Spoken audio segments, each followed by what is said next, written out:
सुस्वागतम.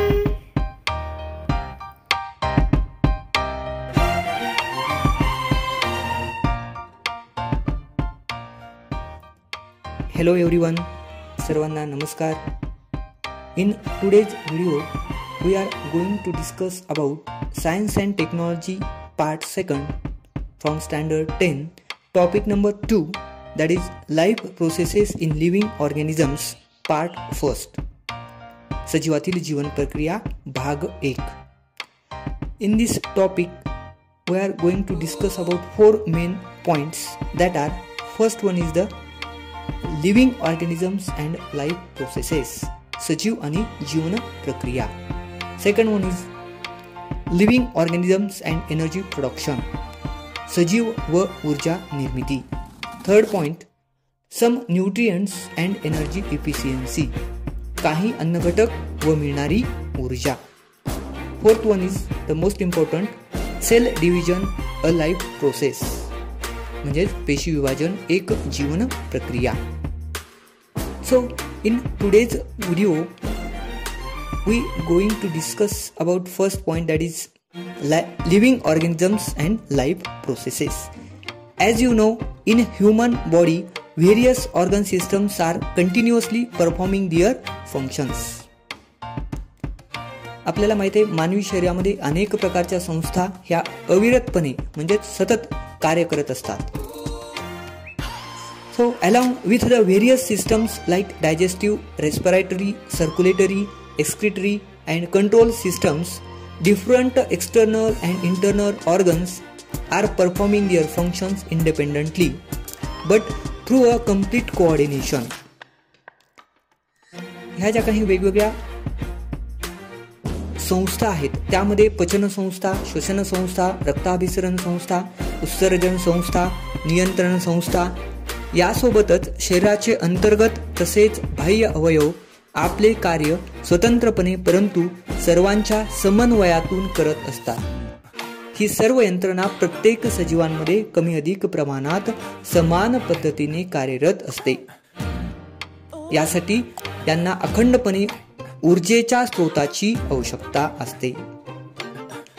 So carbohydrates, fats and lipids are the main sources of this energy and it is harvested by the mitochondrion as a energy house of cell present in each cell. It is not like that only foodstuffs is sufficient for energy production, but oxygen is also necessary. All these, that is foodstuffs and oxygens, are transferred up to the cell via circulatory system. हे जे काही कर्बोदके असतील, स्निग्ध पदार्थ असतील आणि प्रथिने हे अन्न पदार्थ या ऊर्जेचे मुख्य स्रोत असून प्रत्येक पेशीमध्ये असलेल्या तंतुकणिकेच्या मदतीने, तंतुकणिका ही एनर्जी हाऊस आहे पेशीमधलं. पुढे ऊर्जा निर्मितीस फक्त अन्न घटकच लागतात असे नाही तर त्यासाठी ऑक्सिजनची सुद्धा आवश्यकता असते. हे सर्व घटक परिवहन संस्थेमार्फत पेशीपर्यंत पोहोचवतात. त्याचप्रमाणे नियंत्रण संस्थांचेही सर्व प्रक्रियांवर नियंत्रण या ठिकाणी असते. म्हणजेच ऊर्जा निर्मितीसाठी प्रत्येक जीवन प्रक्रिया आपल्या परीने हातभार लावत असते आणि या सर्व प्रक्रियांच्या कार्यासाठीही ऊर्जेची गरज असतेच. So besides it is coordinated by the control system of the body, that is each life process contributes in the own way in the process of energy production. Functioning of all these life processes also require the energy. हे आत्ताच आपण पाहिलं. Next, human and other animals consume the fruits and the vegetables. आपल्याला माहिती आहे आपण आणि इतर प्राणी फळे आणि भाजीपाला सेवन करत असतो.